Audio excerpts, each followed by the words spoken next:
In a land of myth and a time of magic, the destiny of a great kingdom rests on the shoulders of a young boy. His name, Merlin. Hello, and welcome to another Merlin Action Figure review. Yesterday we looked at Wave 1 of the Merlin Action Figures, which featured Merlin, Arthur, Gaius and Morgana. And there will be a link somewhere on this video to watch that video. However, today we are looking at the three figures which came 2 years later. They were Uther Pendragon, Queen Guinevere and Kilgarah the Dragon. I will begin with Uther. So this is Uther Pendragon, as played by Anthony Head. Now his articulation's a bit weird because his head probably should move, but mine is incredibly stiff and doesn't particularly want to, and I'm not too fussed about trying to forcing it and risking breaking it, because not a risk I'm willing to take here, because I don't want to have to buy another one. The arms, it's the same as the other figures. They go out that far, kind of bend forward and back, but not that far. And there's no wrist articulation on Uther. His waist might turn as well, but mine's stuck in a very awkward position, and his legs kick back there. So very basic articulation. His head, well, it's clearly Anthony Head. It's a thing where they seem to get the older characters a lot better. This company, I think it's Sci-Fi Collector. It's clearly him, particularly from different... There was no face on camera, it looks better than in person, I've got to say, but it's very clearly Anthony Head. The sculpt of his crown is very nice. They've done with the gold crown, not the sort of darker one he wears some of the time. And the hair is just grey, but there's some nice detailing. I think it's probably a bit darker than that, and not as much. But I guess it depends from which they're basing this on, because I'm not sure.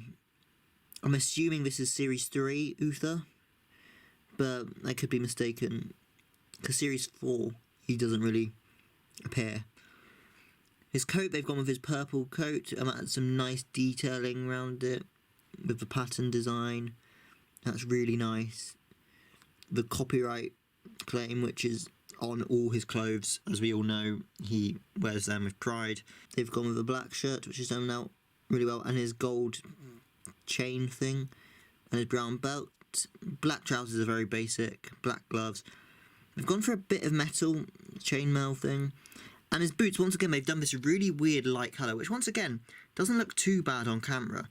But I'm sure they're meant to be darker, but who's to say. Uther comes with one accessory, which is his sword. And it's not the same as Arthur's. I think it's slightly longer. Let's check. So yeah, Uther's sword is somewhat longer than Arthur's by quite some margin. And Uther is left-handed, and so it slips firmly into his hand. However, one difference on the sword, as well as the colour being different, is there is a small block on the edge of the sword, and it's not a malfunction or an odd choice. Basically, unlike Arthur, Uther can wear his sword on his belt. So there's a hole on his chest, as we all have, and the sword just slots in there, which technically means it's just hanging off his belt and not in it.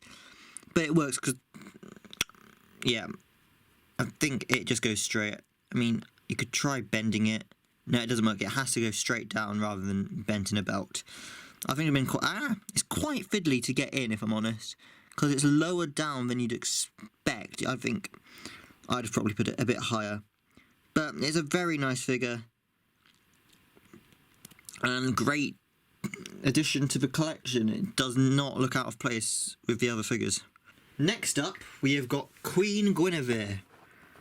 Now, my first thing I'd say is I'm not too glad that they've done Queen Guinevere, because I think personally we're doing animations, which I do hope to do some at some point.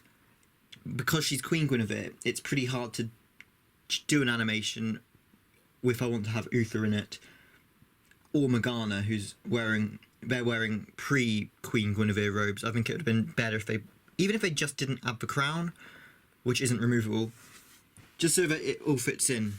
But yeah, articulation, like Morgana, Her head doesn't move because of her hair. Her arms also don't bend up the arm. They may have... No, it's a different body to Morgana, but the articulation is... It might be the same arms. No, they're not. They're not. But yeah, so there's no wrist or arm articulation at all. This was the last figure they released as well. So the articulation is very minimal. There's no leg articulation. So there's basically no articulation at all on this figure. She can... Because it's pretty hard to move the arms forward as well, thanks to her dress. So the only real articulation Guinevere can do is that. And they can kind of twist around because they're on a ball joint. But articulation's not great.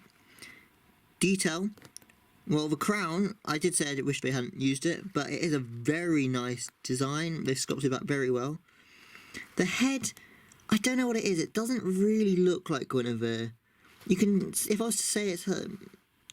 You can kind of tell, but it looks like a different actress more than Angel Colby. I can't remember who, but I recognised his face, but not as Gwen. Oh well. Her outfit is done very nicely. I don't remember when she wore this. It might have been when she was coronated. Seems likely. And we've got the necklace and the gold segments. So yeah, so this figure's really nice as a collector statue, but it's probably the weakest of all the figures so far, which is a shame. Now, Guinevere comes with no proper accessories for herself, but she does come with something quite cool. She comes with baby Aethusa hatching out the egg, which is an odd choice to go with Guinevere, particularly as one of the other figures in this range. It would make far more sense, but it's done very well. The sculpt is really nice, and the egg is really nice. And yeah, it's an accessory which makes no sense going with Guinevere, but is a lot of fun to have, so I'm not complaining, I really like it. The last figure is one of the most hilarious figures, and it is Kilgarah, the Great Dragon, who is really hard to get on camera without ruining the illusion of my set.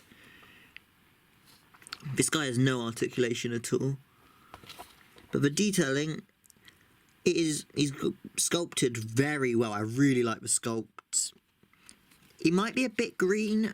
Like, I think he's probably a bit lighter than this, but in certain shots he looks green. They've gone to some very great detail on this guy. Even to the extent of, like, he's got the chain on his leg, which is a brilliant addition, because you don't need to have that, but it's great if they have. And then you've got all the scales going up, and it's just a really nice figure. There's not a lot to talk about because it is just the dragon. However, the face, it's always better to look at it side on, I found, because side on, it looks pretty accurate. If you stare straight at it, my gosh, it's terrifying. It's very thin. He looks more like a lizard than a dragon. It's when he looks straight on, he doesn't really look like Kilgarah. But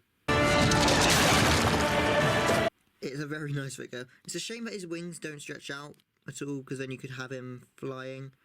But it is very much him parked.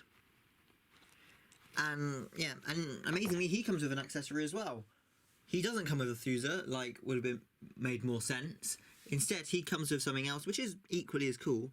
He comes with Excalibur as the sword in the stone. The sword itself is done really nicely. I really like it. The handle and the text, it just looks really good. And the rock it's in, well, the stone, that's also really nice. So that's another really nice accessory. Doesn't quite make sense for it to go with the dragon. But I guess he made it, but maybe that could have gone with Guinevere and he takes Aethusa. That might have made a bit more sense. But who's complaining? I might be, but I like it. So that is wave 2 of the Merlin Action Figures. How does it compare to wave 1? Well, I don't know. I think I prefer wave 1. On the simple basis, I think that Arthur, Merlin and Gaius in particular are better figures.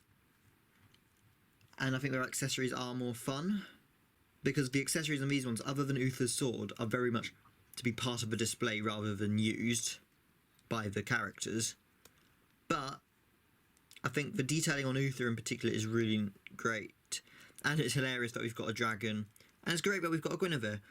So it's a wave which I don't think is as good as wave 1, but you'd hardly say no to. So thank you for watching these 2 videos, and come back at some point soon where I will be reviewing a few videos of Marvel Select. Or was it Marvel Legends? I don't remember. Marvel Legends, I think. That's the smaller, cheaper one, isn't it? Anyway, I've got some Marvel videos coming soon. So stay tuned for them. There should be 3 videos, I believe. So come back for then, and I hope you've enjoyed these 2 videos, and I will see you next time. Goodbye. Don't forget to subscribe to the official Dr. Dan Alsop YouTube channel.